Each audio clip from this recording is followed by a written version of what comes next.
All right, Ian, we are here at Portland Retro Gaming Expo. We are. And Chief Pop, interesting that we had a few years off between 2019 and it came back in 2022. A lot happened in the game collecting community in that time, including, where are we going here? Astro Smash, Shark.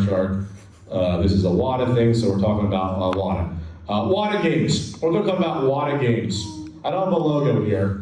Before we get to the topic, Wata is here. Please don't bother them. Don't harass them. Those are employees that have nothing to do with what we're going to talk about. They're just Collectors Universe people. Yes, they're the parent company. So Wata Games, as we know, was founded around late 17, early 18, and there's been shenanigans that have happened since then. Tomfoolery? There's been tomfoolery, there's been allegations of some really weird things happening, weird relationships between the founders, knowing Jim Halperin, who runs Heritage Auctions, and having an exclusive deal to only auction off those games and not VGA graded games, all weird stuff. We've gone through it over the years. Carl Jobs did a great video expose about it a couple years ago. It all came to crescendo in July of 2021, when for some reason a sealed Mario 64 sold for $1.5 million. Right after that, Collectors Universe bought Wata Games, and then all hell broke loose because people were wondering what's going on.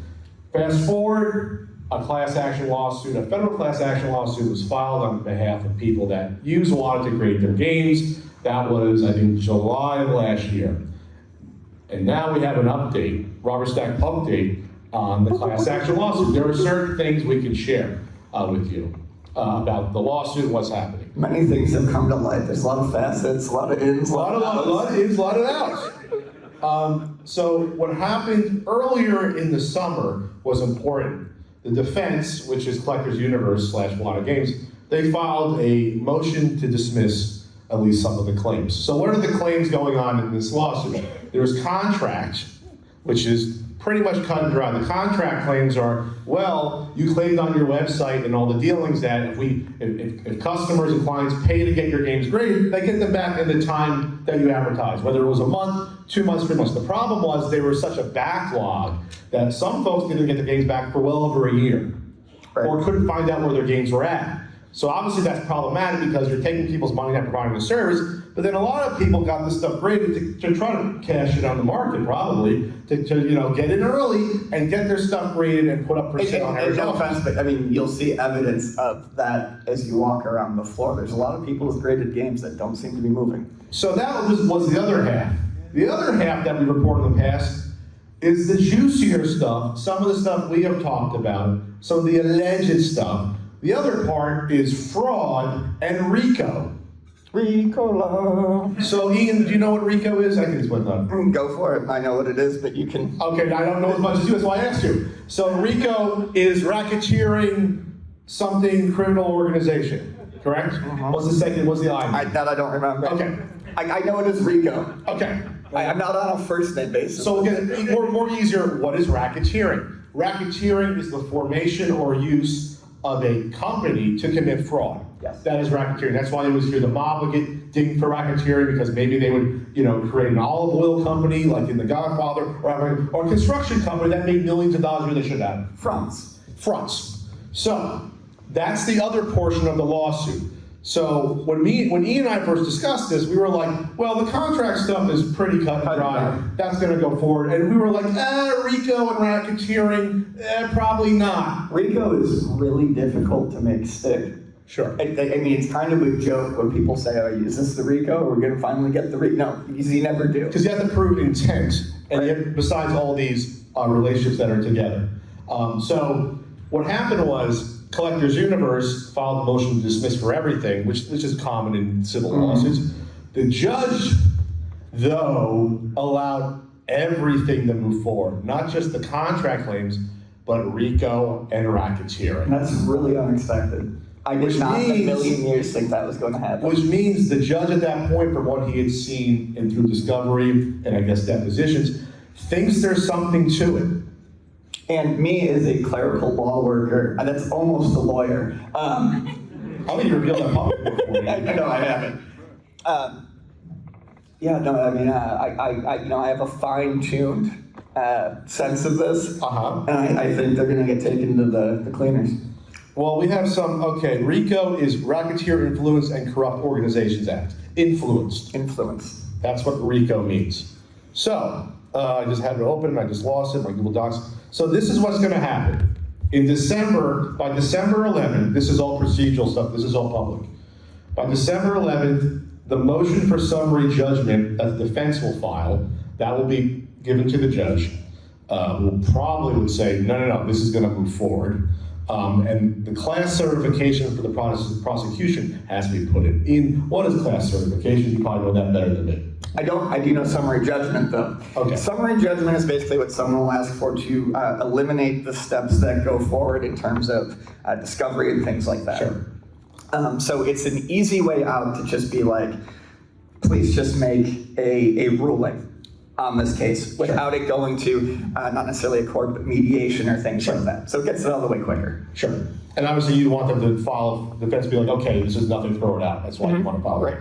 So class certification. So this is, class action means you have a class of people. You're all together in one group, which makes it easier for plaintiffs to sue because they don't go hire a lawyer and go after you. That's why obviously a big organization does not want a class to be certified because individuals do not have the money to sue a big multi-million-dollar corporation. So the class certification happening is super important, that they all sit together and can have one law firm represent them. That's very important. So what is going to go forward though, or what at this point? Consumer protection claims, unfair competition laws, which means, that'll probably, I'm guessing at some of this, that probably means that it was probably unfair that like Heritage Auctions only had an agreement, a monopoly with Wata Games. That seems unnatural, that seems unfair, that you're basically promoting each other because remember, the founder of Heritage Auctions, Jim Halperin, was also a founding board member of Wata Games. That was public for a while. And we've already been in trouble for coins in the past. Yeah, the feds dinged him for weird practices in the 80s when it came to coins. So that's happening, like we said before. So fraud is going forward, and then non-disclosure claim, which we're not sure about, and contract claims. That's all moving forward with Wata. What came out also, this is public, this was found, Jim Halperin, who we just mentioned, he has a charity set up, which happens, people set up 501c3s, some rich people do it. It was found out that after the Collectors Universe sale went through, money was put into the Jim and Gail Halperin Foundation, their 501c3. I think it was between, I believe, around $250,000 was put into their 501c, because all the tax returns and 501c3s are public. You can all look them up right now.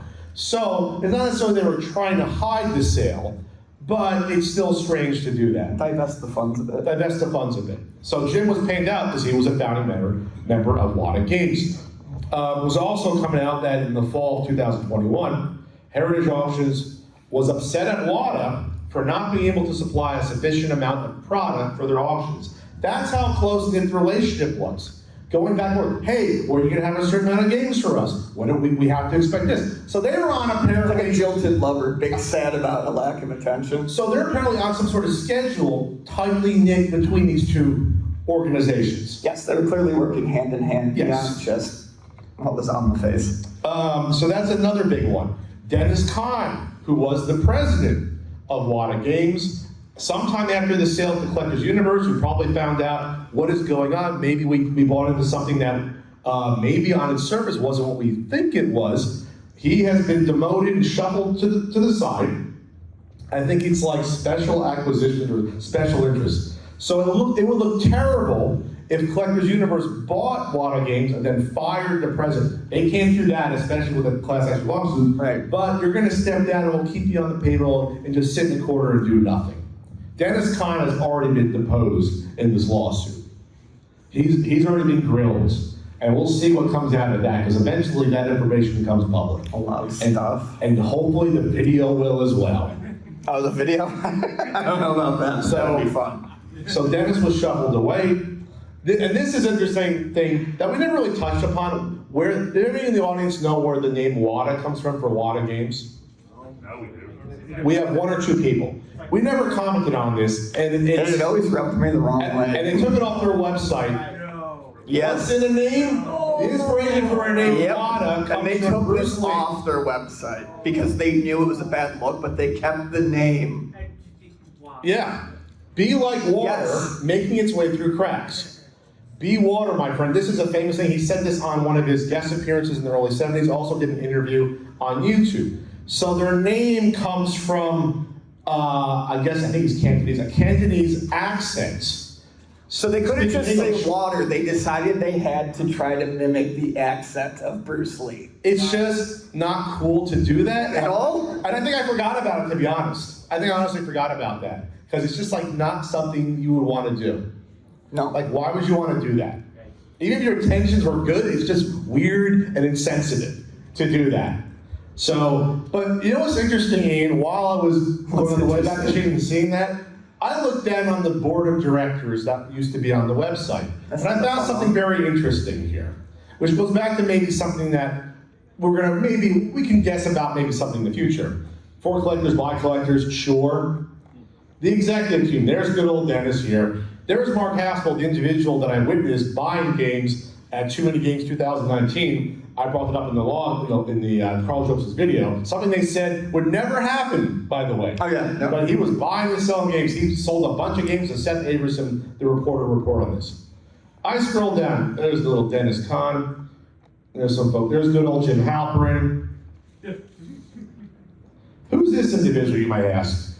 Dan Maresca. Dan Maresca was a big sealed game collector. I used to argue with Dan Maresca. His online moniker is Bronte. You argue with someone? On a 4 on a 10 My favorite website, Ian. I used to argue with Dan a lot about, because he was a big sealed game collector. He was down to only 1 or 2 he needed. This is like 2010, 2009, 2011. And we used to get to arguments a lot of times. So the reason I bring up this individual and spotlight them is because you remember, Ian, what kicked off way back in early 2019. What kicked off? What sale kicked all this off? For like, wow, this is the new high mark of any video game seller. Mario, 100,000. The $100,000 NES, I think it was the second printing, gloss sticker, Super Mario Brothers. Bring it all home, Pat. And at the time, it was unknown who the seller was. Oh, not anymore. Guess who was the seller of the Super Mario Brothers that sold the game to this individual? Where's Jim? Where's Jim? You passed him. You I got too passed excited. him. This individual sold the game, one of the buyers, to someone who helped found Wata Games and was the founder of Heritage Auctions. It was this fellow who owned the Super Mario Brothers.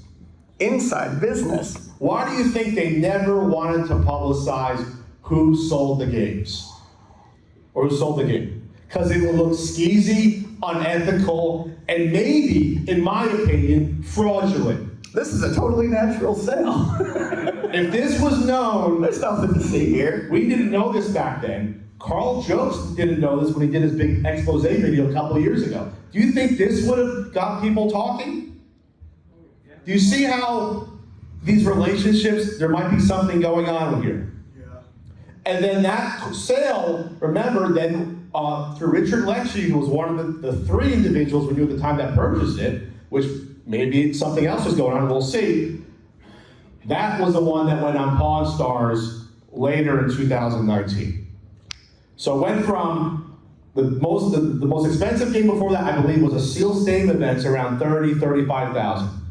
Then they jump it up. They, in my opinion, manufacture You're getting a louder and sale. louder. Manufacture a sale for PR reasons, which got out. All these websites did articles. People on YouTube were doing videos about this new sale. The new high, they went from 35,000 to 100,000 to later in the year.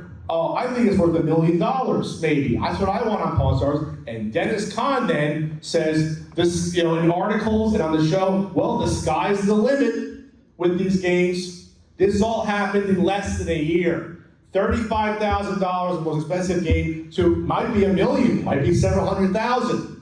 All, in my opinion, manufactured. Here's the thing about civil lawsuits, Ian. When you do discovery, what happens? I mean, everything comes up. You can get records of email communications, you can get, That's what I do. Discovery is very, very interesting. You literally get everything.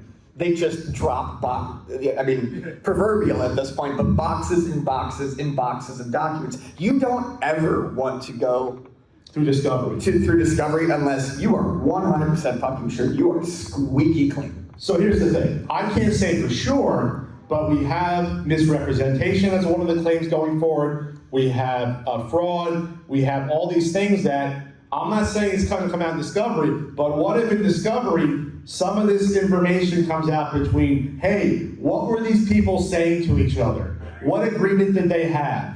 When did they have the agreements between Dan Maresca, between Jim Halperin, Richard Lecce, and Dennis Kahn, and any other buyers that were there? Because they put out a press release saying there were 3 buyers and it was all legit. And look, They'll get that. They'll get that. I mean, one of the main things you get these days is electronic communication. You will get literally every email. So if it comes out, I'm not saying it will, but if it comes out, there were shenanigans going on, we will learn then potentially that the spark that lit this fuse of this speculative, in my opinion, bullshit graded game bubble was all built on a fraudulent purchase back in 2019 with a $100,000 sale.